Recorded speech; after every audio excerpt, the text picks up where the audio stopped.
Sistema extrapiramidal, avaliação e sintomas. O sistema extrapiramidal é composto de 3 estações de controle: uma área cortical, composta pela área pré-motora e a área motora suplementar, os núcleos subcorticais, o núcleo da base, o cerebelo, tronco-medula com suas vias extrapiramidais, que é a via retículo espinhal, vestíbulo espinhal, rubro espinhal e teto espinhal. Na avaliação do sistema extrapiramidal, a gente faz a inspeção, avalia a marcha do doente. Parkinsoniano, por exemplo, tem a marcha parkinsoniana, caracterizada por passos curtos e virada em bloco. Você pode fazer a sensibilização da marcha, botando um pé à frente do outro, andando na ponta dos pés ou andando sobre os calcanhares. Testa a rigidez e o tônus muscular. Tenta isolar agrupamentos musculares, por exemplo, isolando o punho. Faz a manobra de Fromet, que é você pedir para o paciente fazer um movimento de repetição do lado contralateral enquanto você avalia a rigidez muscular do outro lado. E a roda denteada é uma característica do Parkinson, por exemplo.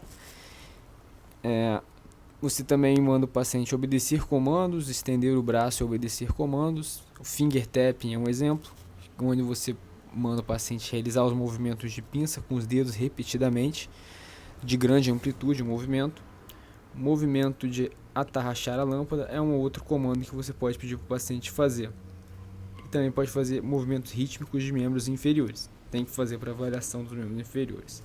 A característica que a gente costuma avaliar no sistema extrapiramidal é a bradicinesia e a rigidez. A rigidez de roda denteada, por exemplo, a rigidez plástica que a gente vê no Parkinson.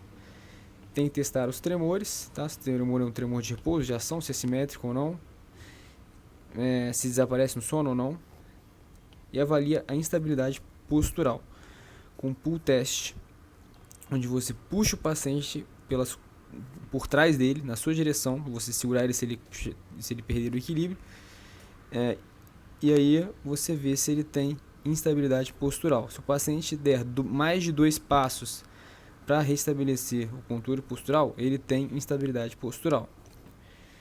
Aqui o finger tapping, a face do Parkinson, a face de hipomimia, com redução de piscar de olho. No Parkinson a gente avalia a grafia dele, ele tem uma micrografia e hesitação. Síndrome de Pisa é a postura do paciente deixando ele tombado lateralmente, como se fosse a torre de Pisa. A camptocormia é um achado que o paciente tem uma movimentação de braço curta, né, não movimenta os braços de forma adequada durante uma marcha, relacionado ao Rolex, que antigamente se carregava utilizando a movimentação do braço, e o pull test, que já foi falado. Nos transtornos de movimento, os sintomas específicos, a gente tem o tremor como primeiro exemplo, que é um sintoma motor, oscilatório, rítmico, recorrente e regular. Movimento oscilatório, rítmico, recorrente e regular. A gente tem o tremor de ação, quando você vai fazer uma ação, o paciente... Não, tem o tremor de repouso, que é o paciente que está com o membro em repouso, não está fazendo força contra a gravidade. E tem o tremor de ação, que é subdividido em tremor de intenção, que é o tremor cinético, postural, que é quando o paciente treme quando tem um tônus contra a gravidade, o isométrico, quando ele tem o tremor quando está fazendo uma força isométrica, e tem o específico, quando o paciente treme quando vai realizar tarefas.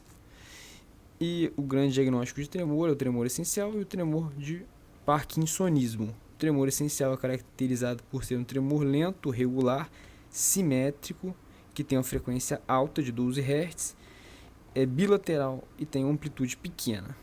O tremor de Parkinson é um tremor lento, regular, ele é assimétrico, tem uma frequência pequena de 4 Hz, ele é unilateral, na verdade pode ser bilateral, mas ele vai ser assimétrico, e tem uma amplitude moderada.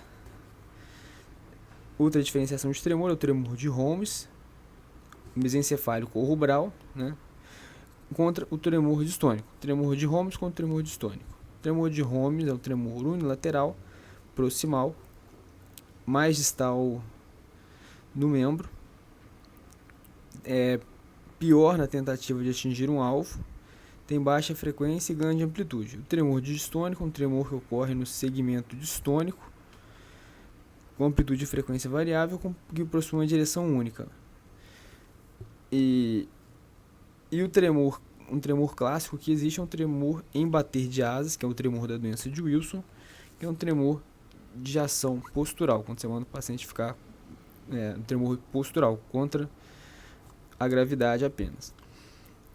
Coreia é um outro tipo de movimento, diferente do tremor, tá? Um movimento hipercinético, involuntário, irregular e arrítmico.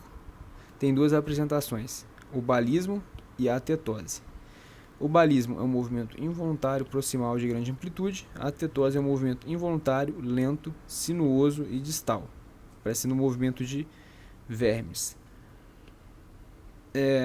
A distonia é uma outra condição, tá? Onde o paciente tem contração muscular sustentada ou intermitente, é uma movimentação previsível que faz com que o paciente tenha os truques sensitivos, causando um movimento, e a distonia causa movimentos repetidos e posturas anormais, torsionais e tremulantes, tá? Truque sensitivo é um movimento que ele faz para tentar esconder a distonia. Blefaroespasmo aqui é um tremor na região facial, e tem dois fenômenos de overflow e de mirroring. Overflow, que é o transbordamento, é quando a distonia começa de um lado e ela se propaga para todo o hemicorpo do mesmo lado. Ela acomete todo o hemicorpo. O fenômeno de espelhamento, ou de mirroring, compromete o lado contralateral. Você tem uma distonia de um lado e acaba tendo um movimento similar do lado contralateral. E tem também os tics, que são movimentos motores, pode ter também vocalização, são súbito, rápido, recorrente e não são rítmicos, e a grande característica do tic é que ele é suprimível, camuflável e previsível. Tá? O tic motor, a gente tem o simples e o complexo, e o tic vocal tem os simples, que são apenas sons, e complexos, que são palavras, palavrões, né? E o tic motor simples são pequenos movimentos e complexos são movimentos mais complexos.